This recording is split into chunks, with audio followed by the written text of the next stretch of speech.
everyone, and welcome to this episode of Machine Learning Advances and Applications at the Fields Institute. I'm very happy today that Lester Mackey has agreed to come join us and give us a talk on kernel thinning and Stein thinning. Lester is a principal researcher at Microsoft Research New England, where he develops machine learning methods, models, and theory for large-scale learning tasks across a variety of different domains like climate forecasting, healthcare, and social good. He moved to Microsoft from Stanford University, where he was a professor of statistics and by courtesy of CS. He got his PhD in computer science and an MA in stats from UC Berkeley, and got his bachelor's in computer science from Princeton University. I think one of the things that really sets Lester apart is the enormous number of competitions that Lester has won as a researcher. He led the team that won second place in the Netflix prize competition. He's won the prize for Life ALS Disease Progression Prediction Challenge. He's won prizes for temperature and precipitation forecasting in the year-long real-time sub-seasonal climate forecasting rodeo, as well as received numerous Best Paper and Best Student Paper awards from the ACM Conference on Programming Language Design and ICML. In addition to all of his technical accolades, he's also an excellent ultimate Frisbee player. And so we're very happy that Lester has agreed to give us a talk, and I don't want to take any more time away from him. Lester, the field is yours. Thanks so much, Rahul. Thanks everyone for having me. I thought I would spend my time today sharing some new tools for compressing probability distributions. And for compressing distributions better than you could do with independent sampling or typical Markov chain Monte Carlo thinning. And this is joint work with a number of amazing collaborators listed here. So this line of work is motivated by computational cardiology, where scientists are now developing these pretty amazing digital twins of human hearts. And the idea is to be able to predict disease progression and response to therapy in a non-invasive way by simulating your heart. And this is necessarily a multi-scale sort of endeavor, because you need to understand how the heart functions as an organ, but you also need to understand what's going on at a tissue level and at a single cell level. So for example, if you're interested in studying heartbeats or irregular heartbeats, arrhythmias, that's a whole organ phenomenon. You want to understand the whole heart, but it's also being coordinated by something that's happening in individual heart cells by calcium signaling. And it's known that dysregulation in calcium signaling can lead to life-threatening heart arrhythmias. And so there are these entire lines of work dedicated to modeling the impact of calcium signaling on heart function. So let's try to unpack what this looks like from an inferential standpoint. If you want to understand how does calcium signaling dysregulation impact your heart function, well, first you have to understand how calcium signaling works. And then we don't exactly know how it works, but we have models of how it works. These are differential equation models, and they have parameters, and we can fit those parameters to patient data. And now, since we're doing estimation, we have uncertainty, and you want to capture that uncertainty. And a typical way to do this is by sampling many likely parameter configurations, representing the possibilities that could occur. And a typical procedure is just to run Markov chain Monte Carlo, MCMC, to eventually draw sample points from your posterior distribution over your unknown model parameters to capture your uncertainty. Now, in a task like this may require millions of sample points just to adequately explore that posterior distribution P. Okay, but we don't actually care about the uncertainty at the single cell level. What we really care about is your uncertainty about what's going to happen to your heart. And so you'd like to propagate that uncertainty through your whole heart. And the way you do this. Yeah, England is. Is there a question? Maybe not. All right, but I should say, if there are any questions, feel free to interrupt me at any time. Okay, so we'd like to propagate this uncertainty through your whole heart. And the way that we do this is by simulating your whole heart model.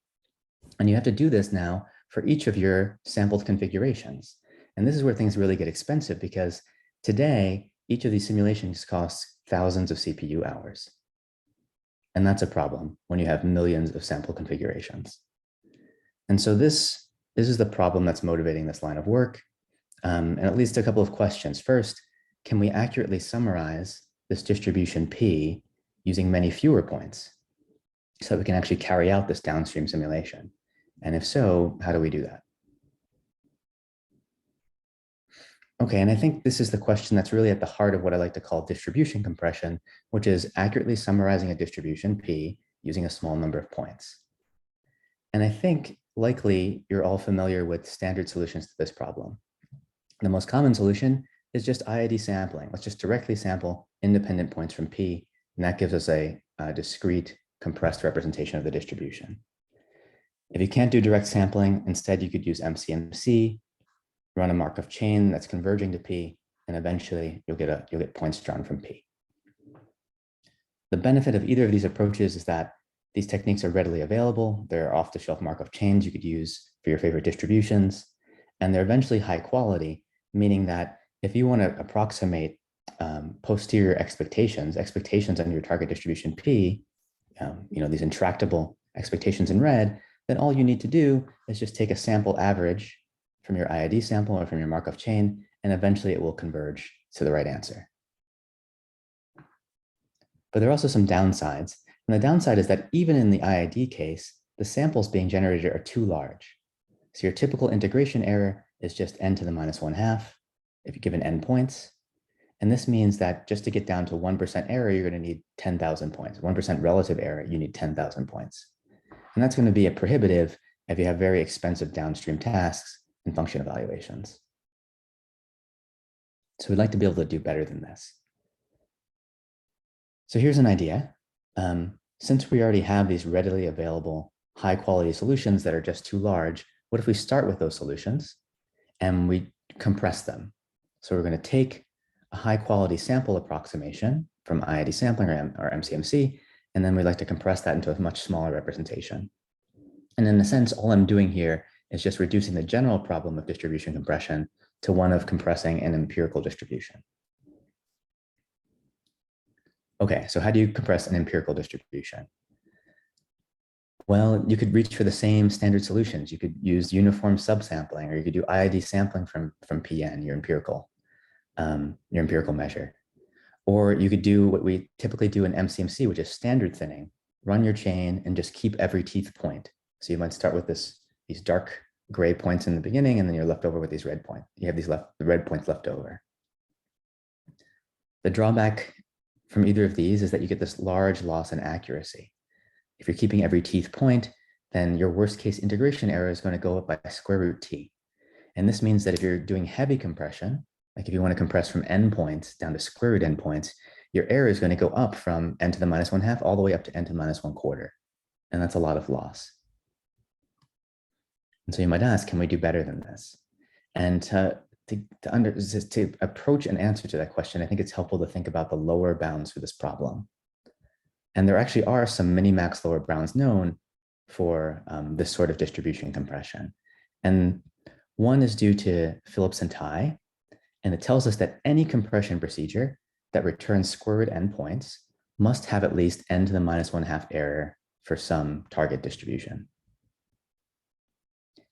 A separate lower bound tells us that any approximation to a target distribution, and of any means, it could be a core set, it could be anything, but any approximation that's based only on n points, say n IID points, must have at least n to the minus 1/2 error for some target distribution.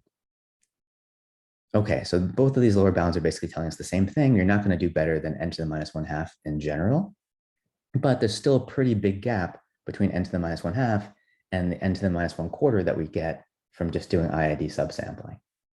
In particular, n to the minus 1/2 is the full error of our empirical distribution to begin with. When we get our IID sample, that is its approximation error to the target.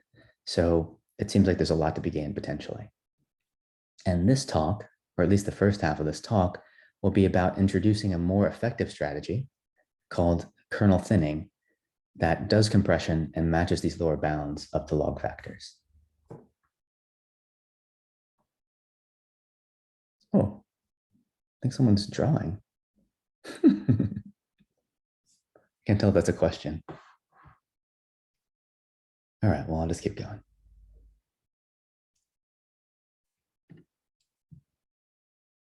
Still going. All right.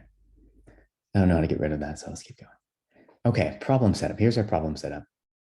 So we'll be given input points, x1 through xn, endpoints. We're going to call that input set S in. And I'll say the empirical distribution associated with those endpoints is Pn. All right, and I'm not going to say a lot about where these input points are coming from. In fact, they could be pre-generated by any algorithm. So they could be coming from IID sampling. They could be coming from MCMC. They could even be generated deterministically, like say from your favorite quadrature rule or from a procedure like kernel herding. All that really matters about these points for me is that together they form a good approximation to the distribution you care about, P. A good approximation, but potentially a too bloated one. Okay, now you also have to give me a target output size S. You should think of S as maybe about square root n if you're interested in heavy compression. And our goal is going to be to return a core set S out with little s points in it. All right, so we're going to compress down from n to s points. I'll call the empirical distribution associated with that output set Q. And I want it to be the case that this core set has better integration error, better approximation error than an IID sample. So I want my error to be little o of s to the minus 1/2. Someone's very actively drawing on the slide. Does anyone know how to erase that? I reached out to the person who is iterating. I don't know what we can do about it, but we're working on it. Just Lester, go ahead and we'll work in the background to address. Sorry about that. It. No problem. No problem. All right. I assume this person's just super engaged. All right. So I said, okay, we want better than IID approximation error. What does that mean? How are we measuring approximation error? Well, given that we care about integration error, error for a function, expectation approximation, I think it's natural to consider what's called a maximum mean discrepancy as a quality measure. And a maximum mean discrepancy is just the maximum discrepancy between input expectations and core set expectations over a class of real valued test functions. In this case, we're going to focus on unit balls in a reproducing kernel Hilbert space. And so these MMDs for short are parameterized by a reproducing kernel, which we'll call K. Reproducing kernel is just a function of two arguments, X and Y, that's symmetric in those two arguments, and that is also positive semi-definite, meaning that if you have n points and you form the kernel matrix of pairwise evaluations of that kernel matrix is always a positive semi-definite matrix. So some common examples are the Gaussian kernel, which just looks like a Gaussian density applied to X minus Y. And another is called the inverse multi-quadric, which is similar, but has polynomial decay instead of squared exponential decay. And now one nice thing about each of these kernels and a number of others like Matern, B-spline, Seagate, Wendland, is that the MMD induced actually metrizes convergence and distribution, which means that this quality measure is a probability metric that also controls integration error for any bounded continuous function. Okay, so now we're going to need one additional element for me to present this kernel thinning algorithm to you, and it's what I like to call a square root kernel. A square root kernel is just another kernel that when you integrate it against itself gives you back your original kernel. We'll call it k-root for short.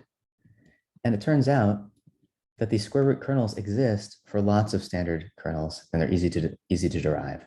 For instance, for a Gaussian kernel, the square root kernel is just another Gaussian with a different bandwidth. For a Matern kernel, it's just another Matern. For a B-spline kernel, it's just another B-spline. In all these cases, it's very easy to write down what the exact kernel is. Even if you can't write down an exact square root kernel, that doesn't really matter. All you need to identify is a kernel that's the square root of something that dominates your original kernel. And there are more details about that in our paper, where we give you some convenient choices for other popular kernels like inverse multi-quadric. Okay, so now the algorithm, kernel thinning. This algorithm proceeds in two stages. The first stage I like to think of as a good initialization. We call it kt-split. In kt-split, you're going to take your input point set and you're going to partition it into 2 to the m candidate core sets, each of size n over 2 to the m. And you're going to choose these candidates in a way where they're basically balanced, which means that their integration error relative to one another is small. And you do this using non-uniform randomness. So if you're thinking about our heavy compression setting, m is going to be about 1/2 log n, and that means you're going to obtain square root n core sets, each of size square root n. Okay, now that you have all these candidates, you're going to do a refinement step, which we call KT swap. First, you're going to pick the single candidate core set that's closest to your input point set in terms of MMD. And then you're going to iteratively refine that set by replacing each core set point with the best alternative in your input. And this is going to iteratively improve your MMD. It turns out that each of these steps has time that's dominated by just forming those n squared kernel evaluations between your input points. So n squared time in each case, and your space complexity is either nd or n squared, depending on whether you just store your data set or if you store the kernel matrix of pairwise evaluations. Now, I've already said about as much as I want to say about the second step, about the KT swap step, but I want to dig in a little bit more into KT split because I think it's still a bit mysterious. So here's a cartoon showing you what the KT split, how the KT split algorithm proceeds. The way that we get down to our candidate core sets of size n over 2 to the m is by first taking our input, dividing it in half, taking each of those halves, dividing those halves into quarters, and so on until we get down to our target size. So at the very bottom here, we have our candidate core sets. There are 2 to the m of them, each of size n over 2 to the m. And this step actually runs in an online fashion. So as you're processing points, you're producing core sets. After I input points have been processed, you have core sets of size I over 2 to the m. Okay, so let's dig in. Let's see what's happening to form a single one of those candidate core sets. You can view the process as a repeated halving operation, which we call kernel halving. What you do is you take all the points that remain, you pair them up arbitrarily, but we just do them sequentially. That makes sense for something like MCMC.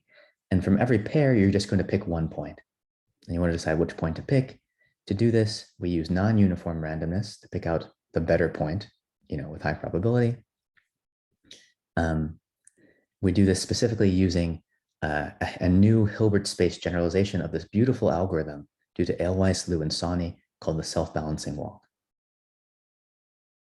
And I'm going to show you that algorithm in all of its glory in the next slide. Okay, so here's an algorithm. It's called the self-balancing Hilbert walk. All the gory details are here, but I just want you to focus on the input and the output. The input of this algorithm is a sequence of functions that belong to some Hilbert space, like an RKHS or reproducing kernel Hilbert space. And the output is a signed sum of those functions. By that, I mean, I assign to each function a sign. I'll call that a to I. It's either +1 or -1. And then I sum together those signed functions. Okay, well, why am I doing this? What does it have to do with anything? Well, this signed sum representation allows us to achieve this halving. So remember I said that kernel thinning is really just a sequence of halving steps. So to do a single halving, what I'm going to do is I'm going to choose my functions to be kernel evaluations at consecutive pairs of points. And once I've done this, my algorithm is going to assign a sign to each of these functions, which means that half of my points are going to be associated with a +1 at the end, and half of them are going to be associated with a -1. And the half that's associated with +1, that's going to be my core set. That's going to be the half that I retain for my successive halving steps. Okay, and also with this perspective, it turns out that the output of this algorithm is really just a difference in kernel expectations. It's a difference in expectations between my input point set and my output core set. All right, well, that's fine, but that's not good enough. I mean, I get some half out of this algorithm, but how do we know it's a good half? Well, another thing that you can achieve with this particular algorithm is balance, meaning that if I look at my output, if I look at the difference in expectations between my input and my output at any point, x, then that difference is subgaussian. And it's subgaussian with a good subgaussian constant. The subgaussian constant is square root log n over n. Meanwhile, if I had instead just chosen random signs, if I just gave a random plus or minus 1 sign to every function, the same error, that same difference would have sub-Gaussian constant 1 over square root n. So this is where we start to see this gain that we were talking about. Random signs would give me 1 over square root n. Instead, I'm basically getting 1 over n with this extra square root log factor. How is that achieved? Well, instead of doing independent randomness to assign signs, we're using non-independent randomness. So on each step, we essentially check whether the positive sign or the negative sign would lead to a smaller function, a smaller function in terms of some norm. And then we don't greedily assign the best sign, but we bias ourselves toward the best sign. So we choose a sign probabilistically, but we bias toward the better sign. And that's enough to get this pretty big gain in terms of approximation error. Okay, so there's something else strange going on in this algorithm. I'm using this square root kernel everywhere, and I'm not using my target kernel k anywhere. Why am I doing that? Well, it turns out that there's this very interesting and very useful relationship between a square root kernel and the original kernel. In particular, if you want to control the MMD of the original kernel, you can do it in terms of the L infinity error of the square root kernel. And by L infinity error, I just mean this worst case difference between input expectations and target expectations defined here. Sorry, input expectations and core set expectations defined here. So here's the exact relationship. It says that if you want to bound MMD for your target kernel K, you can bound it in terms of the L infinity error for your square root kernel and some other stuff. What's that other stuff? The other stuff depends on the tail decay of your kernel and on the tail decay of your distributions P and Q. This letter R here trades off between the L infinity error and those tail decay terms. I call it the effective radius. And basically you just want to set R so that all those other terms achieve your target error level. So in our case, we were trying to get to an error of 1 over square root n. Remember, that was the best error that we could get according to our minimax lower bounds. So you set R to get 1 over square root n for those terms, which means that if you're in a compactly supported case, if your distributions are compactly supported and your kernels are as well, then you can choose R to be a constant. If you, for instance, have sub-exponential decay, then you should think of R as basically order log n. So if you wanted to unpack this for the simplest case, everything's compactly supported, this theorem basically tells us that your MMD for your target kernel K is bounded by this L infinity error for your square root kernel. So all we need to do is control that L infinity error. All right, so how do we do that? Well, I already told you in our algorithm that we have pretty good control of these expectation differences for each point. And now I just want to get the one control over the worst case. This L infinity error is just the worst case difference. And so we're going to do that using covering numbers or using union bound and chaining. And so if you do all that work, you basically get out that if you do a single round of halving, so if I start with n points, I go down to n over 2 points, then the approximation error using kernel halving is just 2 over n times an inflation factor. And then inflation factor is going to be, it depends on your distribution, but it's going to be of size square root log n for compactly supported distributions and log n in general. Okay, so you basically, in the worst case, you get your approximation error is log n over n. Now, in practice, we don't just care about halving. We want to get down to arbitrarily small sizes. And so if you want to get down to size n over 2 to the m, well, then you get a very similar bound. It says your error is the same inflation factor over your output size. So your output size is n over 2 to the m, and that's why you see 2 to the m over n sitting here. So if you're mapping this onto our heavy compression setting where you're trying to get square root n points out, the final conclusion is that your L infinity error has size log n over square root n, which is a big gain over what you would get from just using IID halving. If you're just uniformly subsampling, an IID sample of the same size would have n to the minus 1/4 error, and that's what we're trying to avoid. It also turns out that this is near optimal. So the same research paper by Phillips and Tai showed that any procedure outputting square root n points has to suffer at least n to the minus 1/2 error in L infinity error, and this is achieving that up to this log n factor. Okay, so that's L infinity, but what we actually care about here is MMD. So what does this tell us about MMD? Well, we're just going to combine all the results we've developed so far that bound MMD in terms of L infinity. And these are the conclusions we can read off. If you're in the compactly supported case, everything we've said so far means that my MMD for my target kernel is just going to be square root log n over n if I run this kernel thinning algorithm. Meanwhile, if you had used an IID sample, you'd have n to the -1/4 error. So you get this big gain. You recovered most of the error of your input point set Pn. If you have sub-Gaussian or sub-exponential tails, you're going to get hit with some extra log n to the d over 2 or d over 4 factors.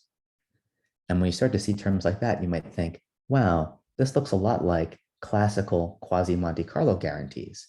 So quasi-Monte Carlo is a whole field dedicated to improving upon IID integration error, but it only focuses on the uniform distribution on the unit cube.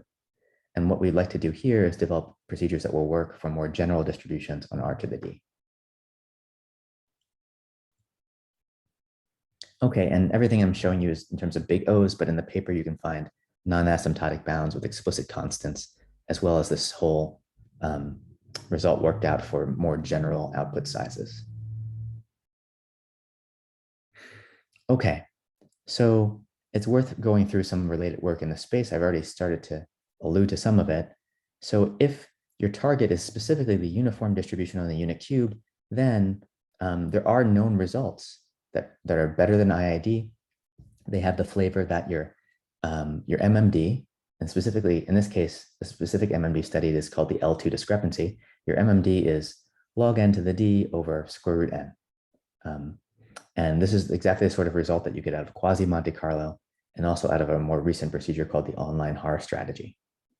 And these guarantees meet our criteria, but again, they're limited to this very specific distribution on this particular domain, and we'd like procedures that will work for more general distributions on more general domains. Now, there are lots of techniques for compression for general P. IID sampling is already a great technique for this. So is Markov chain Monte Carlo. In each of those cases, though, your error is going to be n to the -1/4 typically. There are some procedures that are designed to specifically improve upon IID sampling. A good example of this is the kernel herding procedure, which was developed to improve the rates of convergence of IID sampling. However, it's known that while kernel herding does improve the rates of convergence for finite dimensional kernels, the same proof provably breaks down for any infinite dimensional kernel. So all the kernels we've been talking about, Gaussian, inverse multiquadric, have no better than IID rates for kernel herding. The same is true for other procedures like Stein points MCMC and the greedy sign selection algorithm of Kernel and Liberty. But I'll just highlight that you could use any of these procedures as input to kernel herding, to kernel thinning. So you could use IID samples as your input, but you could also use the output of kernel herding or greedy sign selection, for instance, as your input. Okay, now for finite dimensional linear kernels, there have been some breakthrough developments. I'll just give you an example. One is this discrepancy construction due to Harvey and Samadi. And there they can show much better rates of convergence, but only for these finite dimensional kernels, like specifically like a linear kernel, something that doesn't actually control convergence and distribution. And then there are other procedures that work very well in practice that have unknown quality. One good example is super sampling with a reservoir, where the core set quality simply wasn't analyzed. And another good example is the support points convex concave procedures of Mack and Joseph.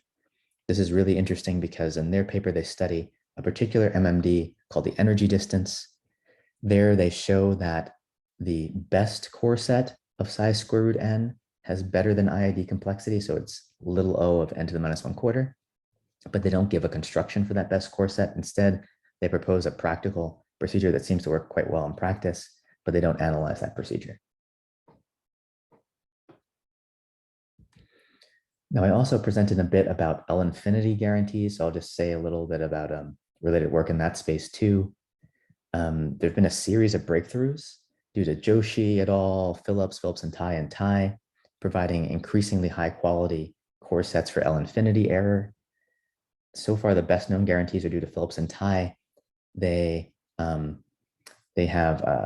square root log n over square root n error, but the drawback is their algorithm, assuming standard matrix multiplication, runs an n to the fourth time with n squared space. More recently, Ty has a refinement of this algorithm specifically for Gaussian kernels that replaces that log n with basically log n, but at the cost of d to the 5d in running time. So it's really targeted at very small dimensional problems. And on top of this, both of the algorithms are online and they don't do exact halving, so they require some extra work to do rebalancing after every step in order to achieve your target size.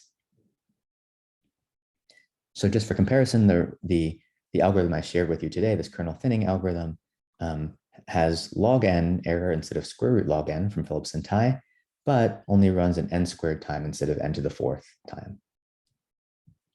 And it turns out that that log n can be replaced with smaller factors depending on your distributional decay. So if you're in a compactly supported case, you actually just have square root log n, just like in the Phillips and Ty work. Okay, so let's see this in practice. First, I want to show you a very simple example just to highlight some basic properties of kernel thinning to get you familiar with them. Here I am sampling IID from a mixture of Gaussians, and I'm going to compare a core set that's just an IID sample versus a kernel thinning sample of the same size. What can you see? So I have IID on the top, kernel thinning on the bottom. And basically what you can see is that even for small sample sizes, kernel thinning is providing better stratification across the different components. So, when you're doing random sampling, sometimes you're going to oversample some components. Sometimes you're going to undersample some components just randomly. It happens, and it happens, often. And so you get better stratification across your components. And then for larger point set sizes, you get less clumping and fewer gaps than you would from IID sampling. And I think you can see this even more, it's even more pronounced as you increase your number of components. So here I'm dealing with 8 components, and on the left I have 8 points, and you can see that, well, the first 8 KT points are hitting each of the components, 1 point per component, whereas my IID sample is missing a bunch of components completely.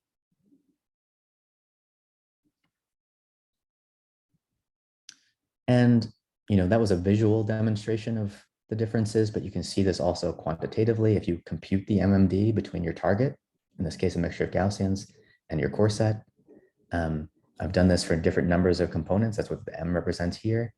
And you can see that in each case, kernel thinning is improving both the rate of decay of MMD and the actual magnitude of MMD. So even after 4 points, I'm seeing a significant difference in MMD, for very small sample sizes. The red curve here represents IID sampling. It's decaying at a n to the -1/4 rate, that's as you expect. And the blue curve here is kernel thinning.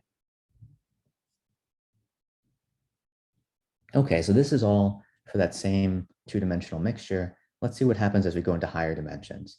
You might think, oh, well, you had all those d-dimensional factors that could really hurt you in high dimensions. Do you still see any gains as you increase dimension? And so here, here our target is just a standard Gaussian in d dimensions, still using a Gaussian kernel. Dimension 2 is what we were looking at before. Now we're going all the way up to dimension 100. And we see that even in dimension 100, we're seeing a significant separation between what you would do with an IID sample and what you would get from kernel thinning. So by the time you have 8 points, you're already starting to see a gain, even though it's 8 points in 100 dimensions.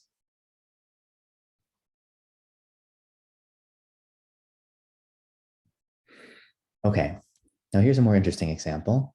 We're going to focus on posterior inference, and we're going to look at samples that come from Markov chains, from Markov chain Monte Carlo. So our target P now is going to be the posterior distribution of a coupled ordinary differential equation model. And we're interested in the posterior over the unknown parameters of that model. Those parameters are being estimated from data. We're going to look at 3 different posterior targets, really 4. The first is the Goodwin model of oscillatory enzymatic control. It's a 4-dimensional posterior. The second is this Lotka-Volterra model of predator-prey evolution. It's another 4-dimensional posterior. The third is this Hinch model of cardiac calcium signaling. This is the model I was talking to you about at the beginning of the talk. It's a 38-dimensional posterior. And remember that our goal here is to not just capture the uncertainty in this distribution, but actually to propagate that uncertainty through a whole heart model. And that was the expensive part. And so every sample point that we can discard via compression at this stage will save us thousands of CPU hours down the line in that downstream simulation task. Okay, and so we're going to look at the outputs of 4 different MCMC algorithms: a Metropolis corrected Gaussian random walk, an adaptive random walk, the Metropolis adjusted Langevin algorithm MALA, and a preconditioned MALA. And I'll just highlight that even the generation of the Markov chain in this case, for our Hinch example, the generation of the Markov chain, in this case was of length 4 million, took 2 weeks of CPU time. So both the generation of the Markov chain and the downstream task are very expensive relative to whatever time we're spending doing the compression. Okay, so let's take a look at some results. So at the top here, I'm showing you the Goodwin target for different Markov chains, the results from approximating the Goodwin ordinary differential equation posterior for different chains. Middle row is the Laca-Volterra, and the bottom row is Hinch. On the first 2 rows, I'm looking at 4 different Markov chains. You can see that in each case, we're seeing significant improvements in the rate of decay of MMD and also in the actual magnitude of MMD. In the bottom row, I'm showing you the Hinch cardiac chains, and then also 2 tempered versions of that Hinch posterior. The reason why it says 1 and 2 is because I actually have 2 independent runs of the same Markov chain. And here you're seeing something particularly interesting, which is that above, standard thinning itself is not converging that quickly. And so, it's maybe what you would expect in n to the -1/4 in the best case, and sometimes worse. But in the bottom, standard thinning is already doing quite well. And there are circumstances where this can happen. So standard thinning is already doing quite well, but kernel thinning is still offering improvements that are quite significant. For instance, to get to the same level of error, kernel thinning is using half as many points here. And remember, every point we're saving represents 1,000 CPU hours saved. So that seems like we solved their problems, but there's actually something wrong here. Something has gone wrong. And in particular, what's gone wrong is that the Hinch Markov chains haven't mixed. Now, we do have Markov chains that have mixed here. These Goodwin and Laca-Volterra, I can confirm for you they've mixed well via, as determined by standard diagnostics, but these Hinch chains haven't mixed. And how do I know? Well, I said that we ran this Markov chain twice from 2 independent starting points. And if you plot the marginals of those 2 different Markov chains, one in green and one in red, you'd see whatever I've drawn here. So marginals over different parameters. And what you can largely see is these marginals basically don't even overlap. And that's a big problem if they're supposed to represent the same distribution. Roughly what's happened is that they've both gotten stuck in different local modes and they haven't sufficiently mixed throughout the entire posterior. So that's not good. So what one often does in a situation like this is use a more diffuse tempered posterior, and to target, what we like to do is target a more diffuse tempered posterior that allows for faster mixing. So we can do that, and we will do that, but this tempering introduces a persistent bias. Now my Markov chains are not targeting the right distribution, they're targeting some other distribution. And so the output of those chains need not be a good approximation to my target. So how do you deal with that? And can you correct for that? And this raises a whole completely new question, which is, can you correct for these sorts of biases while you're doing compression? And bias due to tempering is one sort of bias, but there are other cases where you might want to correct for off-target sampling. Another common example is when you're doing approximate MCMC. So your original Markov chain is too expensive. You make some sort of convenient approximation so you could run it faster, but now your chain is converging to the wrong distribution. Even if you run it forever, it's converging to the wrong distribution. That's a bias. Another sort of bias arises just from burn-in. When you start your Markov chain, You don't start it in the bulk of the distribution because often you don't know where that is. You just start at some arbitrary place. You spend your chain spends some time just navigating to the bulk of the distribution before it really starts mixing, really starts sampling. And so you're left with this tail of points that really has nothing to do with your target posterior, but it's still there. It's still in your sample. You like to get rid of it. That's another sort of bias. So can we correct for these distributional biases? Well, I think the difficulty is that to do so, it's insufficient to just look at your input, the output of your Markov chain. You can't just look at Pn. You need some additional information about your true target P to correct for these biases. So let's like revisit how we're computing error and optimizing our point set selection. Before we're essentially trying to optimize the MMD between Pn and our core set. But what we'd really like to do is measure distance directly to P, the target. Now we've been using these MMDs, and it's worthwhile noting that an MMD can be rewritten in a nice form in terms of just expectations of your kernel under the input P and the output Q. And in particular, that highlights a problem with MMD computation, which is that your target distribution P is typically intractable. In particular, I don't know how to compute expectations under P. And so I don't know how to compute I don't know how to compute P of K, which is an expectation. And for most MMDs, I just can't compute MMD with P. I just don't know how to. I don't know how to integrate. And this is the main challenge we want to get around. So here's an idea. What if we only considered kernels that we knew a priori were mean zero under our target distribution P? Well, if we could do this, then we would know that our MMD computation would only depend on Q, because all these PK terms would just be zero. And so I would just have a computation that only depends on Q. And I know how to compute things under Q because Q is just a sample. It's just an average. I know how to compute that. So this could potentially make our MMD computable.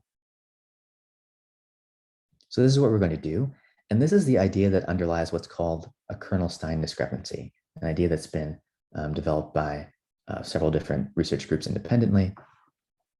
A kernel-Stein discrepancy, it turns out, is just an MMD with a special kernel that we've constructed a priori to be mean zero under the target distribution so that we could actually compute it. And here's the form of that special kernel. To get it, you take your favorite input kernel, you pass it through this linear differential operator, and you get out a new kernel called KP. And I just want to highlight a couple of things about this kernel. One is that it might be hard to see from this expression, but you can believe me that this actually only depends on P to the gradient of its log density. And that's something that's potentially computable even when the normalizing constant of P is unknown.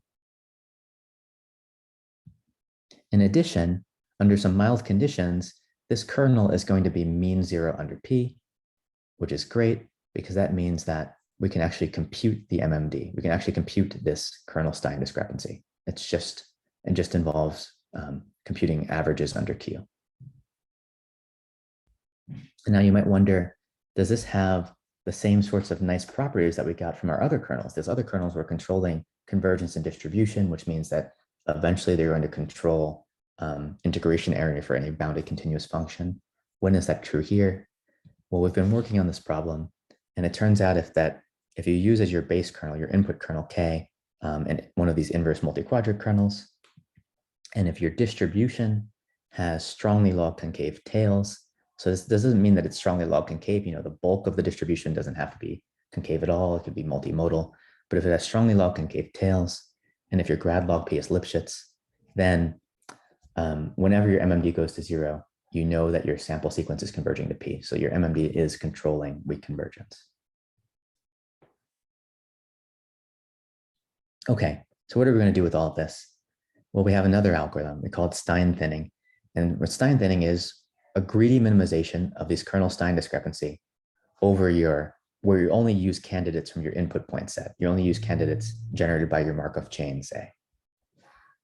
Okay, so first you pick a single point. You start out with no points. You pick the single point that offers you the best approximation to P in terms of your kernel-Stein discrepancy. That's step one. And on every subsequent step, you're going to add in another point to your representation. It's just going to be the point that reduces your kernel Stein discrepancy the most amongst your input points. And in doing so, you might end up picking the same point more than once. That's fine. In the worst case, your runtime is going to be ns squared if you're outputting a core set of size s. So in our heavy compression setting, when s is square root n, this is another n squared time algorithm. And what does this all buy you? Well, here's a guarantee that we have for this Stein thinning algorithm, and it has two terms. This first term on the right, the second term on the right, gives you an error decay that's really no better than the standard IID error decay. But there's this first term that is much more interesting than what we had before. Previously, we were comparing our error to the error of our input. We wanted the error of our core set to be not much worse than the error of the input. But this term says that Stein thinning performs nearly as well as the best reweighted version of your input. That is, nearly as well as the best simplex weighted version of your input. What does that mean for us? Well, this means that you're going to perform nearly as well as your Markov chain with all the burn-in removed, because you could always assign a weight of 0 to all the burn-in points and then give equal weight to all of your other points. And that's an example of a simplex reweighting. So you're going to perform nearly as well as having no burn-in. It also means that you can perform nearly as well as an off-target sample after you've done optimal importance sampling reweighting. And that's perfect for our tempering example that motivated all of this work. So here's something a little bit more formal. It says that imagine your input point set is drawn IID from the wrong distribution, call it P tilde. Then under mild conditions, which are just standard importance sampling conditions, then if your Stein thinning points are consistent, that is, they're going to send your MMD to 0 almost surely. And in the paper, we have some rates of convergence for how quickly it sends it to 0. But this says that even if you're starting with an input targeting the wrong distribution, by running Stein thinning for your compression, you're going to end up with a consistent approximation of your target. And the same result extends to sufficiently ergodic Markov chains targeting P tilde. Okay, so let's see this in action pretty quickly. So I mentioned burn-in as one sort of bias that you might want to remove. Here I'm showing you the output of one of these Markov chains. This one's targeting that Goodwin example I mentioned before. That's a 4-dimensional posterior. Here I projected it down into 2 dimensions. And mainly what I want to highlight is that the bulk of the distributional mass is in this little box. But the chain is spending a long time just getting to that box because they started from a somewhat arbitrary point. And so about half of the points in this chain should be discarded as burn-in. They have nothing to do with the target. They're just there to get us to the target region. And if you use standard diagnostics, a standard procedure, what you'd do is you'd run a bunch of different chains to try to determine what the right burn-in level is. Then you'd throw away all these points, and then you would use standard thinning to subsample the points that are in the remaining box. And that's what we did here to get this approximation. But instead, you could just pass the entire chain to Stein thinning and say, just find a good core set for me. And it knows that, well, these are the good points because these are the points that actually offer the best approximation to the target. All these points out here actually don't contribute to a good approximation to the target, so they never get selected. And you see, and you can quantify that as well. You can see that Stein thinning, let's say like the green curve here, provides a better approximation than standard burn-in removal plus standard thinning, or better approximation than burn-in removal plus standard thinning when you measure it in terms of the kernel Stein discrepancy, or of an alternative metric like the energy distance, or even if you're just measuring single component error in terms of absolute error. Now, we were originally interested in a different problem, which is tempering. And remember that we started out with a Markov chain that wasn't mixing, and so we get these non-overlapping marginals. If instead we target a tempered distribution, then we see much better agreement between our 2 independent chains. That's good. That means targeting a tempered procedure, a tempered posterior, allows us to get better mixing. And on top of that, when we run Stein thinning on top of that tempered procedure, on top of those tempered chains, we get better approximations to their target.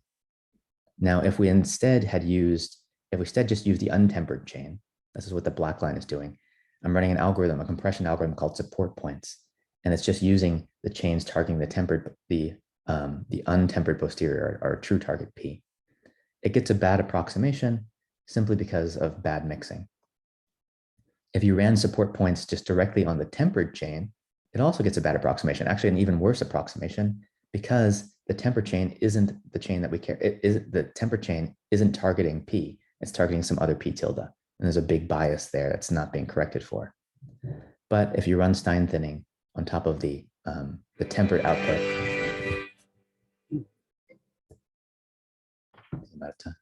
well, if you run Stein thinning on top of the tempered output, you see that you get an increasingly good approximation because it's doing bias correction at the same time it's doing compression.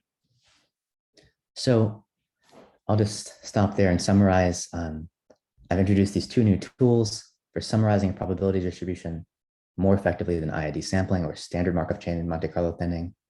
The first was kernel thinning. It takes an endpoint summary in and outputs a screwed endpoint summary that has better than IID approximation error. I then presented Stein thinning, which simultaneously compresses and reduces biases. And these biases could be from off-target sampling, like tempering, or from burn-in. And either of these procedures is particularly well suited for tasks that have these substantial downstream computation costs, like organ and tissue modeling.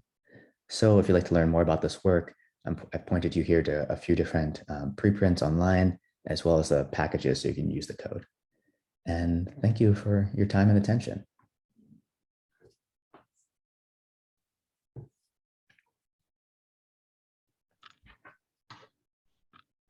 Thank you so much, Lester. We have a couple of minutes for folks to ask questions. So if people would like to come off mute and ask a question, that would be a great time to do it.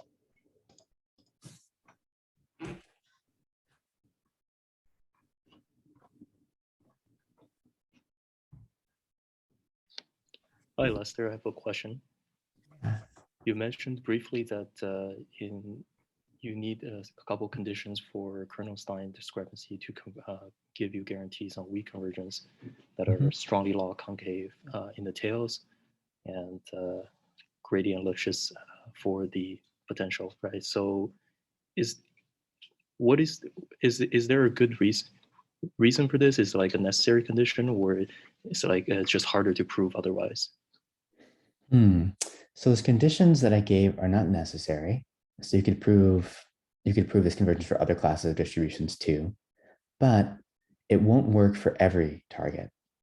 So in particular, if you, for instance, if you use the same kernel Stein discrepancy that I displayed, and you had a heavy-tailed target distribution where grad log P was bounded, say, then you will not be able to control convergence and distribution. And we have some lower bounds as well. But there are ways of getting around that. I mean, the best way to get around that is to change the kernel Stein discrepancies, basically to change the operator that's being applied to that input kernel. So I showed you an operator that's based on a Langevin diffusion. And roughly that works well when your Langevin diffusion mixes quickly. So if it's a target for which a Langevin diffusion does not mix quickly, then that's a bad choice. And it turns out that for this class of distributions that I mentioned, the ones with the strongly log concave tails, you get this quick convergence of Langevin diffusion, and hence this is a good operator.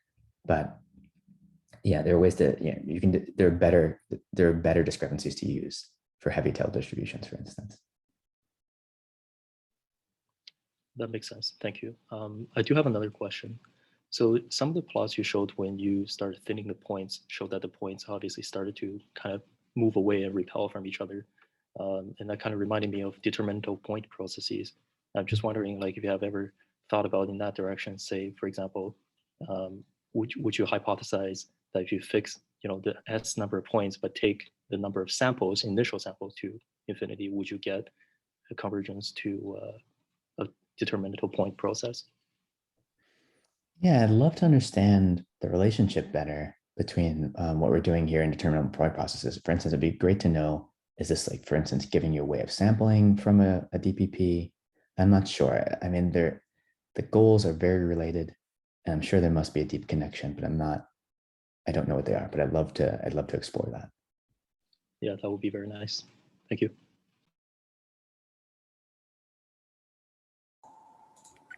I also had a question about the lower bounds. So the lower bound that you stated, was it for if you have a weighted empirical distribution, or if you only use a uniform empirical distribution? So there are two different lower bounds. I see. One, but they give the same number, they give the same answer, but they're two different lower bounds. So one is for an unweighted core set of size square root n, and it just says that there are distributions for which the best unweighted core set of size square root n, it has error n to the minus 1/2. But the second lower bound is for any approximation, including weighted approximations, and it says if the only information you have about a distribution is a sample of size, an IID sample of size n, then the best approximation you can get has error n to the minus 1/2, no matter what the approximation is. So it could be weighted, unweighted. But the key there is that the only information you know about the distribution comes from the sample itself. If you know additional information about the distribution, for instance, if you already know how to integrate your kernel under P and you can just directly optimize the MMD with respect to P and not just Pn, then you can get around that. So in the first part of the talk, is it possible that there's weighted core sets that do better than the 1/√n rate then? So there are definitely weighted core sets that can do better than 1/√n rate. There's different ways to do better. So if the only knowledge you have about P comes from a sample, then you can't do better 1/√n in general, no matter what you do, weighted, unweighted, even if it's not a core set, like anything at all, there's no way to do better. So then in that case, the only way to do better is to use to exploit some additional knowledge of P. And that's what's usually done. And in cases where people do better, it's because of that. So for instance, I think the best example is if you already know how to compute the expectation of a kernel under P, which typically you don't, but if you did know that, you can achieve better error. Thank you. Yeah. Hi, Lester. Hello. Hello. Sorry, I have two quick questions. The first one is, I assume there are also cases that computing the gradient of log P might not be easy or feasible. That's true. And is there any way to deal with such a case in your setup? Well, it depends on in what sense it's not feasible. So there are different solutions for different cases. So there are cases where the gradient of log P, say we're doing posterior inference, so that grad log P is going to be a sum over your grad log prior plus grad log likelihood terms. So that might just be expensive because you have a big data set. In cases like that, we've worked on procedures that basically let you get away with just using stochastic gradients instead of gradients and still get the same sorts of guarantees that I mentioned here. Mm-hmm. So that's one way of dealing with it. There are other cases where, grad log P might just be expensive for other reasons. If you can get unbiased approximations out, I think you could fit that into the same framework that I just described, unbiased approximations to the gradient out. I'm not sure what you can do in general. I don't have a good general solution for just, arbitrary approximations to grad log P. But if you have particular problems in mind, we might be able to work out specific solutions for those. I see. And, okay, yeah. And there are other operators that you could use as well that don't involve grad log P. They're basically, some gradient-free operators, and there are other ways to construct these, like the Stein operator that underlies that kernel Stein discrepancy. And so there are other solutions that you could use for cases where grad log P is just inaccessible. I see, thank you. And in one of these slides, I think at the beginning, you also showed the Fourier transform of the kernels. I didn't understand how they were related to your derivations. Let's see. I think it was at the beginning of slide when you showed the kernels, and the second column were the Fourier transform, and on the last was. Yeah. So it'll take me a while to scroll back to that, but I think I can talk through why that appears. And so at some point I was using these square root kernels.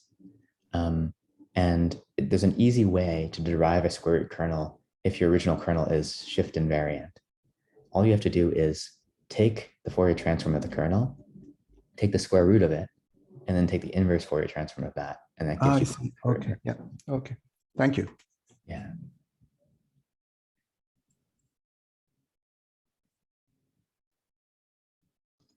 Stefan, you want to ask a question? Yes. Hi, Lester. Great talk. I recently looked at some work on basically reducing the complexity that KNN has at test time, because basically KNN is like, I mean, it doesn't have a training stage. It has like a ton of things that need to happen at inference stage, right? And so for that, I was looking at a paper called like something along the lines of stochastic neighborhood compression, where basically what they did was try to like move points around such that the like one nearest neighbor distance in terms of classification error afterwards is being minimized and stuff like that. So I was wondering whether you feel that your work could also be used there. Like I have a paper link as well if you're interested in what they're doing exactly. But yeah, basically what they're trying to do is like just take a couple of points and move them around such that like the classification error afterwards is being minimized in an according way. So I was wondering whether these thinning methods that you like laid out could help here in order to like reduce like the KNN cost at inference time maybe. That sounds super interesting. Yeah, if you could send me a link to that, that's great. I'd love to see, to learn about the details, but it seems like something like this could be useful there. The problem is certainly related.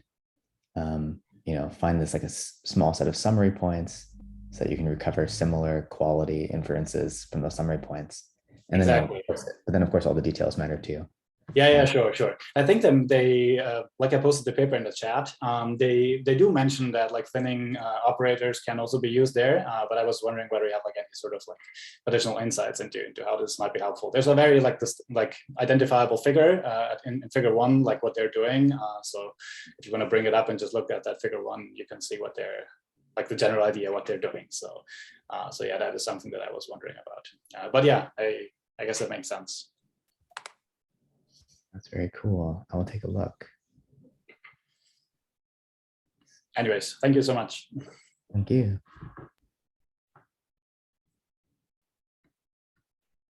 Wonderful. I think that might bring us to the end of this session.